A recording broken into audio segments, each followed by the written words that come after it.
আপনি কি জানেন, আমি আজ আমার অবস্থানকে বিশ্বাস করতে পারছি না। আমার অবস্থানকে আমি মেনে নিতে পারছি না।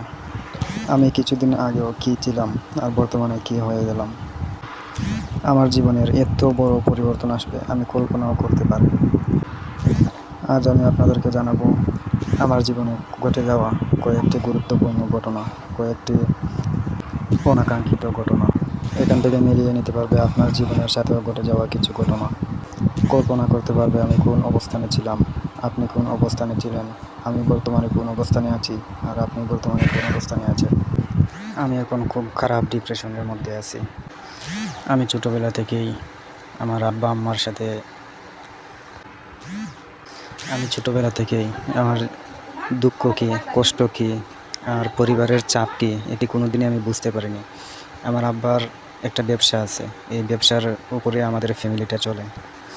গ্রামের ভিতরে ছোট্ট একটা মুদির দোকান আছে, এই মুদির দোকান থেকেই আমাদের পড়াশোনা চলতো, আমাদের খাওয়া দাওয়া, আমাদের অসুস্থ হলে ডাক্তারি ইত্যাদি ইত্যাদি সব কিছুই আমাদের এই দোকান থেকেই চলতো। এই দোকানের মধ্যে মাঝে মধ্যে আমি গিয়ে আমার আব্বাকে হেল্প করতাম, কিন্তু আমি বুঝতাম না যে আমার আব্বা এত কষ্ট করে সারাটা দিন এই দোকানের মধ্যে সময় দিয়ে আমাদেরকে পড়ালেখা করাইছে, আমাদেরকে খাওয়াইছে। আমার ফ্যামিলিতে আমরা 4 ভাই আর 1 বোন।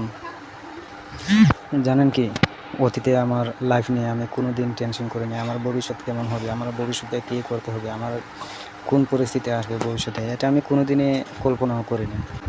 আমি এতটুকুই মনে করতাম আমি এখন আমার আব্বার সাথে কিছু কিছু হেল্প করছি, কিন্তু পরবর্তীতে সারাটা জীবন আমি এই দোকানের উপরে নির্ভরশীল থাকবো। কিন্তু পরিস্থিতি এমন হলো যে এখন বর্তমানে অন্যের চাকরি করছি, আর এই কাজে আসার পর আমার নতুন অভিজ্ঞতা হয়েছে। নতুন অভিজ্ঞতা বলতে আমি কাজে জয়েন করছি প্রায় 1 মাস হয়ে গেছে। আমি এই 1 মাসের মধ্যে সব সময় যাদের সাথে আমি কাজ করতাম ওরা আমাকে হেল্প করতো, আমি যখন পারতাম আমি তাদেরকে হেল্প করতাম। কিন্তু হঠাৎ একদিন একজনের সাথে কাজ করলাম, আর এই কাজের মধ্যে উনি আমাকে কোনো হেল্প করতে চায় না, শুধু উনার স্বার্থপরতাই বুঝলো। উনি শুধু উনার চিন্তাই করতো উনি কীভাবে কাজ কম করবে, আমার ঘাড়ে কীভাবে কাজ বেশি দিবে, সিনিয়রদের সাথে কীভাবে তার সম্পর্কটা ভালো রাখবে, এবং আমাকে কীভাবে সিনিয়রদের কাছ থেকে দূরে সরাবে, কীভাবে আমাকে খারাপ বানাবে তাদের মধ্যে। এই চিন্তাভাবনাটাই শুধু। জীবনে চলার পথে অনেকের সাথেই দেখা হয়, অনেকের সাথে কথা হয়, অনেকের সাথে কাজ করতে হয়। তো সবার সাথে তো আর সব রকমের মিল হয় না, সবার সাথে তো আর মনের মিল হবে না, সবার সাথে তো আর কাজের মিল হবে না, সবার সাথে তো আর কথার মিল হবে না, এটাই না? আমি এমন একজন মানুষের সাথে কাজ করছি যে মানুষের কার্যকলাপ দেখে মনে হয় যে সে খুব সেলফিশ।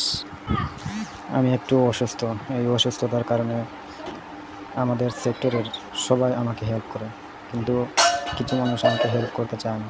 কিছু মানুষ মনে করে যে আমি কাজে আসছি, উনিও কাজে আসছে, সমান ভাগে কাজ করব। কিন্তু আমি তো অসুস্থ হওয়ার কারণে তাদের সমান কাজ করতে পারি না। বর্তমানে আমার পরিস্থিতি হলো আমি রিজাইন দিয়ে দিছি আজকে, আমি এই কাজটি ছেড়ে দেব। সবাই আমার জন্য দোয়া করবেন, আমি যেন ভালো একটা চাকরি পাই অথবা ভালো একটা কিছু করতে পারি। আল্লাহ তাআলা যেন আমাকে আল্লাহ তাআলার কাজ এবং দুনিয়াতে উত্তম রিজিকের ব্যবস্থা করে দেন।